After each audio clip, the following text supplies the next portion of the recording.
talk a little bit about our logo here. So creative art is the universal language of the soul. It is the language and healing which is understood equally by all mankind. So the symbol of our school was designed to communicate the foundation of Hopi culture and art. In the center of the logo, it's a symbol that represents the center of the universe. Duwaketsi is what we call it. And the two motions around represent the Earth's atmosphere and the energy field, and the energy of creation, which makes all things a reality. The hands reaching out are reaching into the four directions, just like in our Hopi prayers, and they're prayers for strength, wisdom, prosperity, and a long, healthy, happy life. Now I wanted to open with that because that was what the artist shared when he created our logo. So, quick little bit about myself. My traditional name is Dangling Tobacco Flowers. My English name is Amy. This is a picture of me in my village. The picture of my village in 1907 and in 2017. I'm from the village of Mcgrath. It's an offset from the other 11 Hopi villages because this is the place, it means where the water flows. So we moved there for our fields. This is a map of Arizona. The Hopi tribe is up here. That's where we live. Some other villages I just wanted to show because we're pretty untouched and very rural. This is a picture from 1920, and then this is 2017, and we need a compostable toilet because that's the only difference in those pictures in 100 years. So the Hopi School. The Hopi School started way before I was born. I would say for 70 to 100 years, our educational system has been changed heavily from Hopi value system, Hopi ways of life, and you just didn't have a choice. So 3 generations behind me within my own family, the elders or the menfolk were all arrested and taken to Alcatraz. My grandmother, being the next generation below, was kidnapped at the age of 5 and forced into the Bureau of Indian Education. So now is a time when we're able to change what our educational systems look like and create a more sustainable future for Hopi people. And so Dr. Robert Rhodes, Bob Rhodes, he started this project probably before I was born when he came in the 1970s to work on the Hopi reservation. And he just, he was an outsider who came in, and now he's a member of the community. And he's just really studied how the Hopi people have endured in our rural setting and what our value system is like, what our language is symbolically representing, and then just all the colors and the artworks as a strength of the Hopi people. So we started the Hopi School and our vision is founded on the belief that Hopi culture, language, and values offer a natural learning environment where students have a unique opportunity to mature and thrive.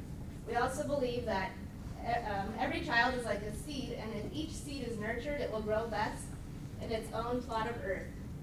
Those are corn, a picture of corn from my field.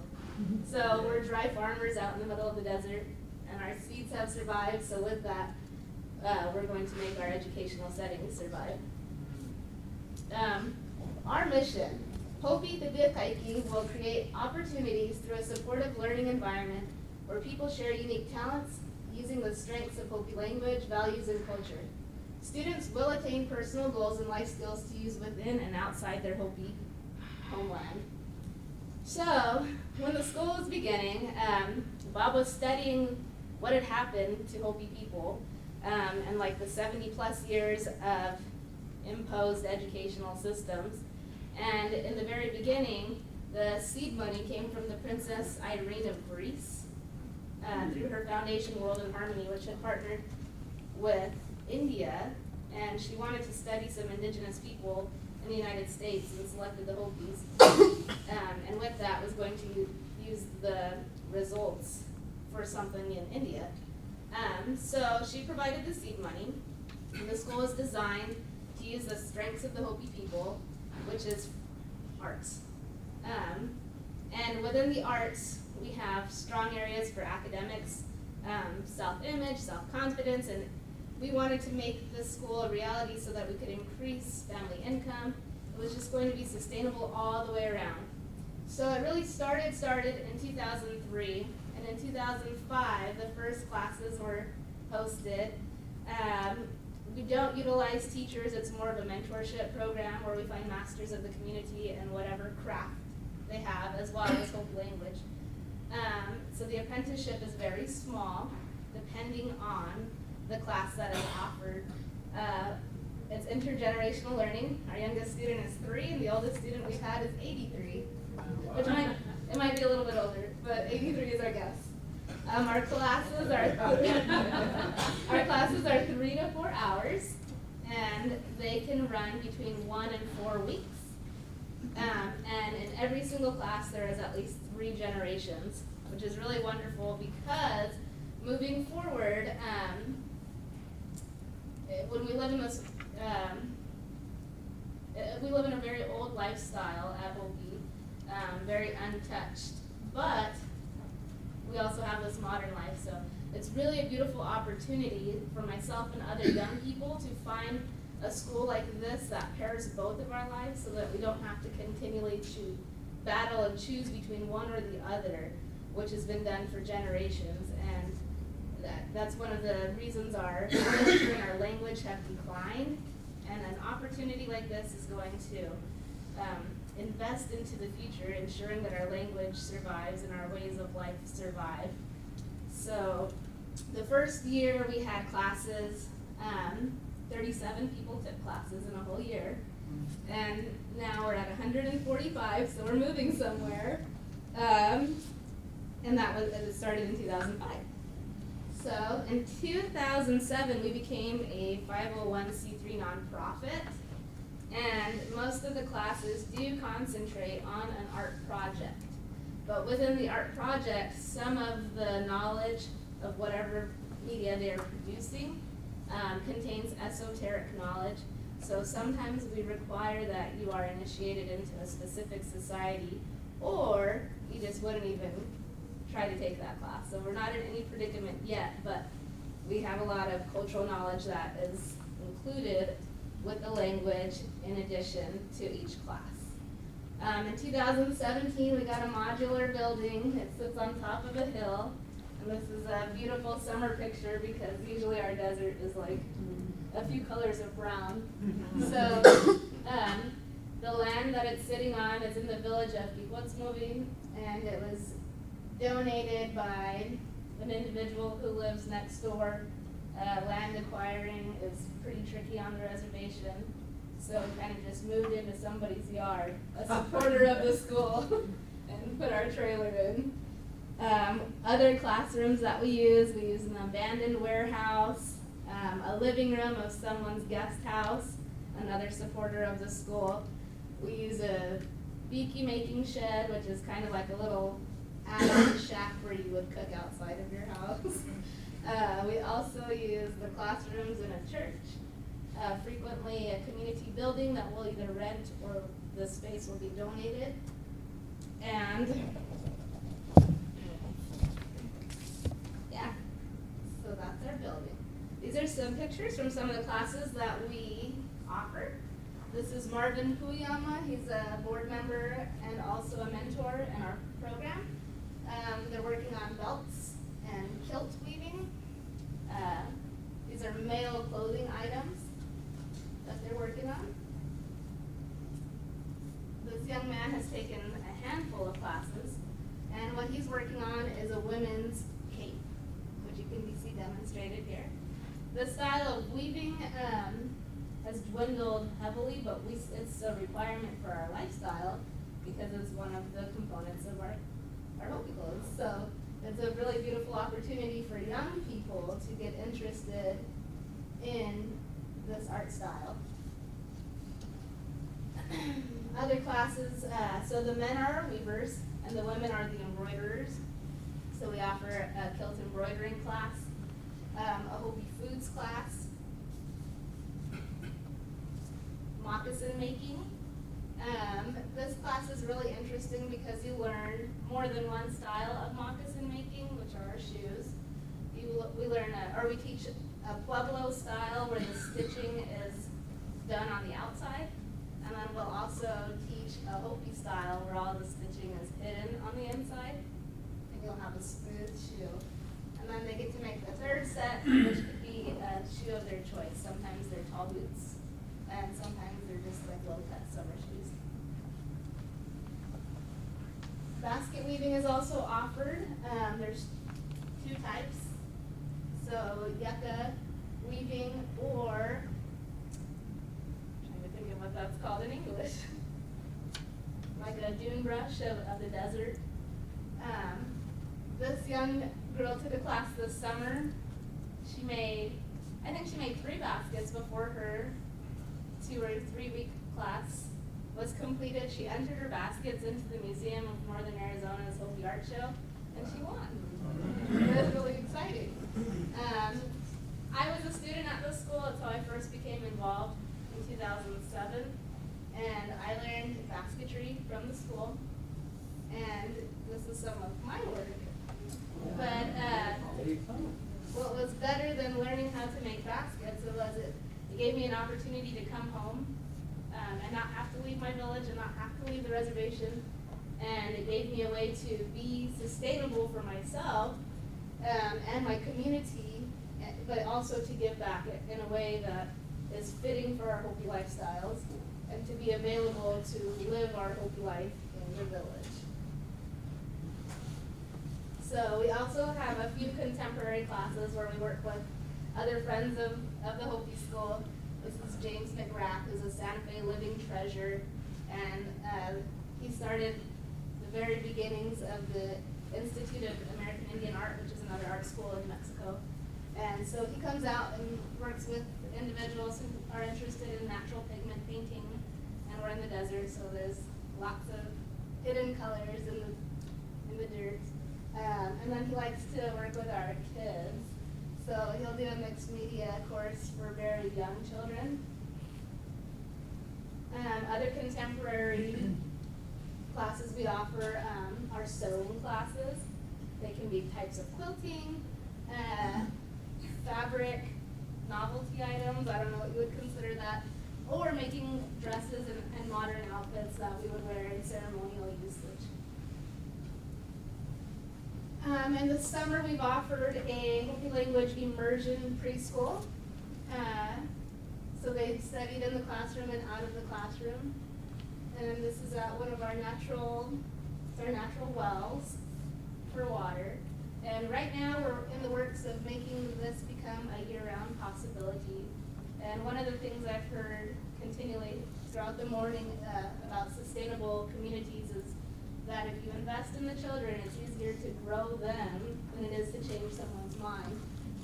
So that is our coming soon. We're making a Hopi language immersion preschool.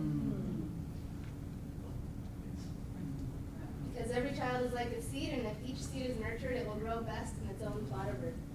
And this is a picture of my family's garden.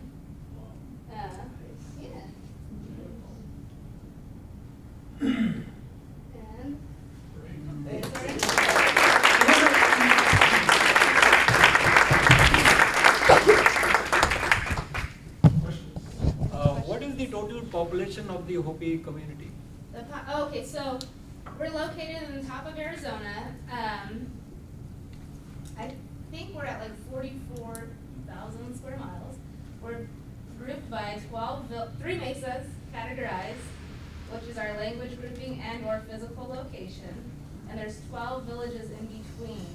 So I know that off of the reservation we have 11,000 members, and internally I would say about 35,000.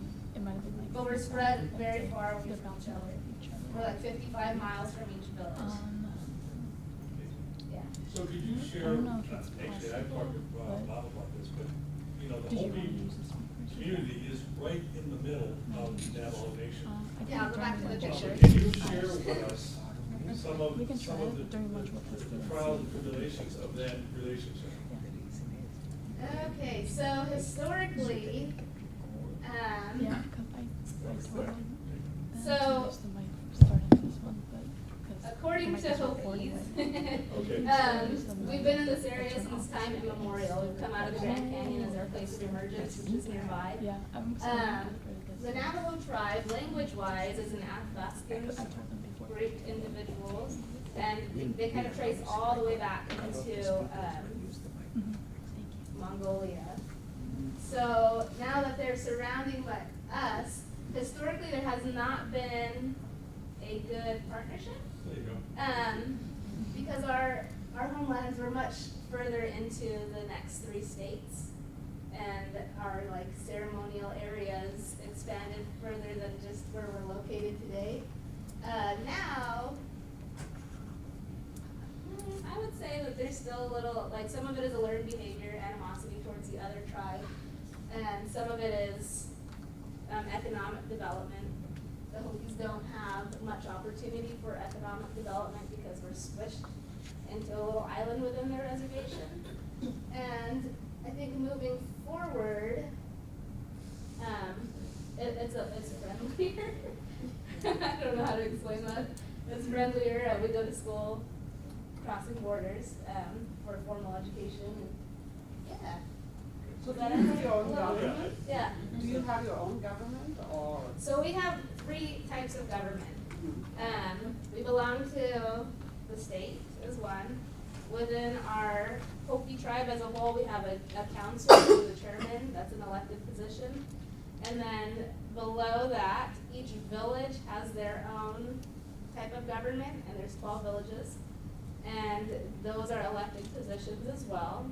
And then on the side note, within each village, there is a traditional form of government, and those are positions that you're born into, and depending on the society or the contribution or the clanship, which would fulfill your duties to Hopi, it can rotate in years, or it could just be you were born into that position for life, or you could train your nephew.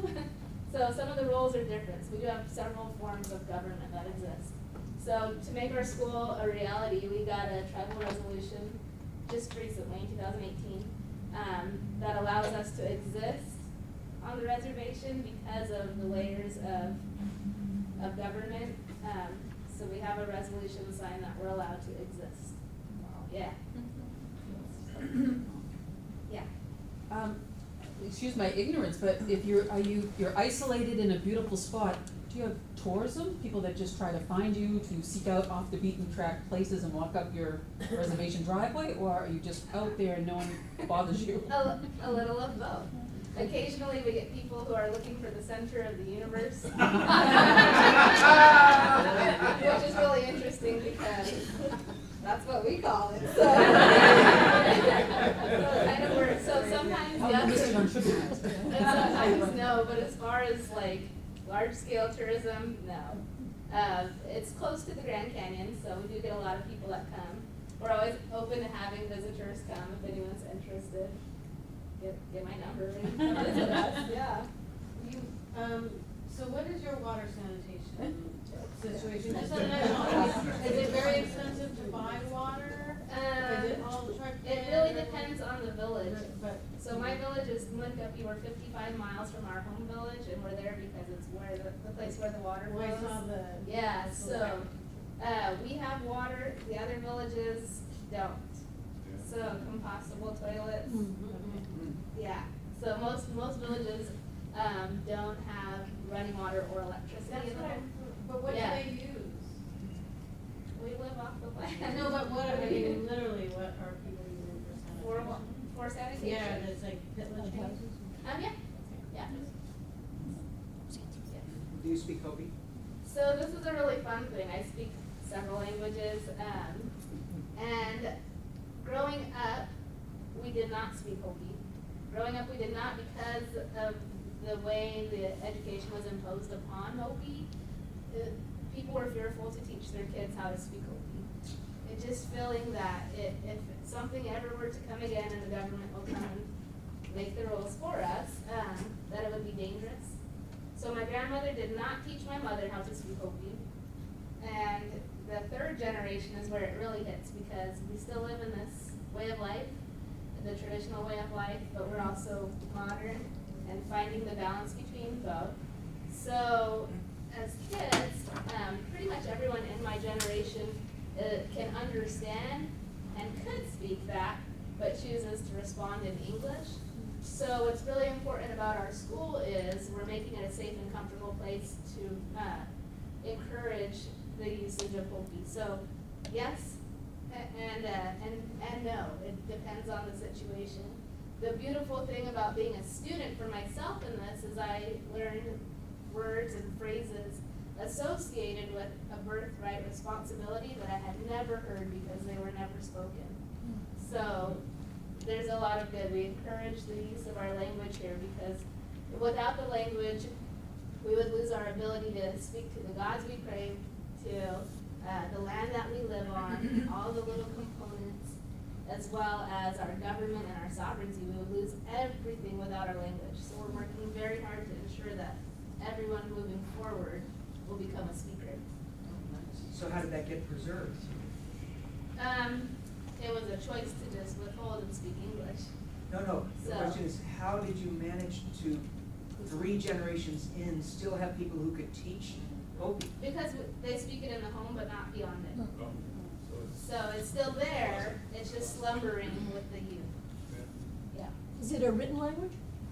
Yes and no.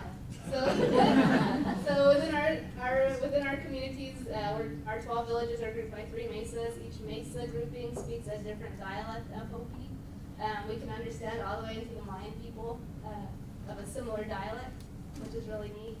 And it is written in a 3rd mesa dialect in a dictionary, but you can't do much with a dictionary to live our lifestyle. You know, you could just look up a word or a phrase, but nothing, so to speak, for the lifestyle. So because we're super artistic in our area, a lot of our language is taught through music traditionally. And so the youth, like, we have good knowledge of the system of Hopi language because it's in our music and it's in our cultural, for our dances and our rituals, it's all done to music. So that's really neat. Does that help understand? Okay. So my question goes to how much do you depend on the outside world, the outside economy? And so I'd like to ask, how much income does one require to live in your village? Or is it you mostly do everything within the context of the village? So yes, that's a personal choice at that point. You could live entirely off the land, and people in our community do, people in my neighbor does. I go back and forth between on and off the reservation. I also work in an elementary school in Flagstaff, Arizona. So I do both, but people go entirely without. We have an extremely high number of, how would you explain this? There's just like, there's no jobs, so we're hoping that this school will help preserve Hopi culture and also create sustainability for individuals and their homes so that they can master a craft and then sell it either internally so that people will have the materials that are needed to live a Hopi life, or, you know, to art collectors or whoever. Because I think we have 11% of the entire reservation has a job with an income. Wow. Is that? Yeah, so When we were, Karen and I went and visited, and the shawl that one man was making, told us that sells for about $2,000. and that's why we're teaching people to make their own, because they're a necessity, but it's also very pricey. Yeah. Okay. I just wanted to make some remarks Go ahead. before we get. Thank you so much, Amy. Thank you. So, one of the themes that I wanted to sort of bring out is,